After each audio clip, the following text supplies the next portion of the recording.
For question number 1, to obtain the membrane required to process X liters of solution, there are 3 values you need to know. The first one is to establish the flow rate. This means the quantity of liters that will pass through square meter of membrane per hour.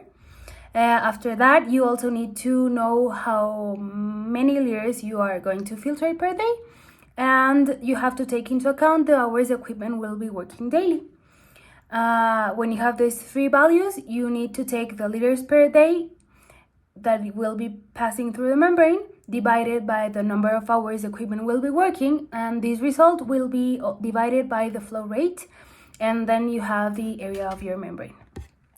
For question number 2, there are some factors that affect the scale up of a liquid-liquid extraction. The 3 most important are the tie-line length, TLL, the volume ratio, and the Paschen coefficient.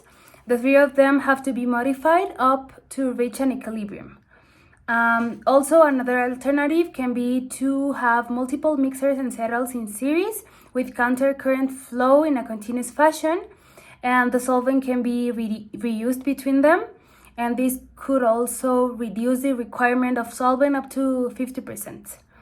There are parameters that need to be taken into account while scaling this process, and it's the molecular weight and the concentration of the polymer, the pH of the medium, the nature and the concentration of the salt, and finally the pressure drop.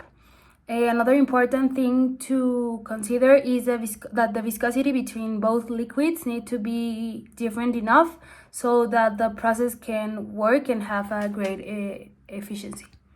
And for question number 3, to know if the decorticator will separate the pericap from the endosperm, and to be certain that this process is done correctly, an experiment based on planar chromatography can be done, in which we will take a sample before the decorticator and after the decorticator, and both samples will be placed into 2 different papers, just a drop, and then we will put them in a glass with water, and we will wait for the ink to start going up through capillarity, and it will spare through the paper, and we will see a difference between both samples.